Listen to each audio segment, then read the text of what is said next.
Mesdames, Messieurs, bonjour et bienvenue sur notre chaîne YouTube. Ici nous vous donnons la clé, alors si vous êtes nouveau, abonnez-vous et cliquez sur la cloche de notification pour ne plus rien manquer. Cela fait, on peut commencer. Afrique, Ukraine. Le président Zelensky a-t-il réussi à convaincre l'Union africaine? Le président ukrainien Volodymyr Zelensky s'est exprimé lundi 20 juin par visioconférence et à huis clos devant le bureau élargi de l'Union africaine qui comprend le président de l'UA, le président de la commission de l'UA et des ambassadeurs accrédités. Ce discours du président ukrainien intervient après la visite du président Macky Sall en Russie le 3 juin pour demander une reprise des exportations des céréales russes et ukrainiennes dans certains pays africains sont dépendants. L'Afrique est otage de ceux qui ont commencé la guerre contre notre État, a lancé le président ukrainien lors de son intervention à l'UA, ajoutant que des négociations difficiles sont en cours pour débloquer les ports ukrainiens.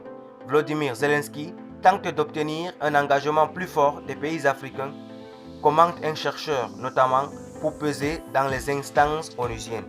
Le président ukrainien a tenté de mobiliser, de solidariser les pays du continent à la cause ukrainienne.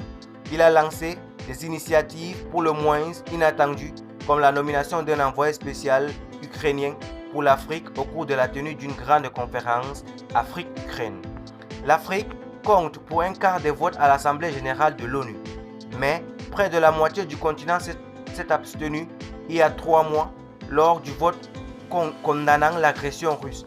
Certes, il a une volonté de préserver une neutralité, estime un autre chercheur, mais également une volonté de ne pas froisser la Russie, puissant partenaire commercial et militaire sur le continent.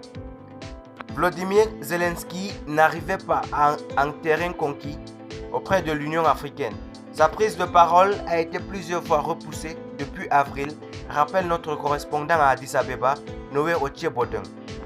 Ce lundi, elle n'a pas suscité grand intérêt, seulement 4 chefs d'État africains l'ont suivi. Cette réunion, qui devait être une réunion continentale, a finalement été une réunion entre le président de l'Ukraine et le bureau élargi de l'Union africaine. Ça donne une indication sur le peu d'empressement des États africains à aller écouter le président ukrainien et ça peut être le seul aspect négatif de la rencontre. Ibrahim Khan. Cette réunion a finalement été entre le président de l'Union de l'Ukraine et du bureau élargi de l'Union africaine.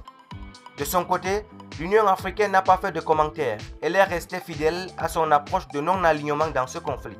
Sa priorité reste l'acheminement d'engrais et de céréales vers le continent, dont une partie est empêchée par le blocus du port d'Odessa.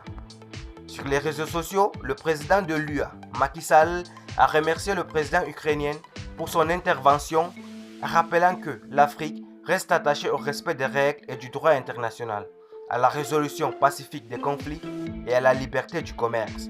La déstabilisation de l'Afrique pour cause de famine, c'est aussi important que l'issue de la guerre en Ukraine, a déclaré le président sénégalais.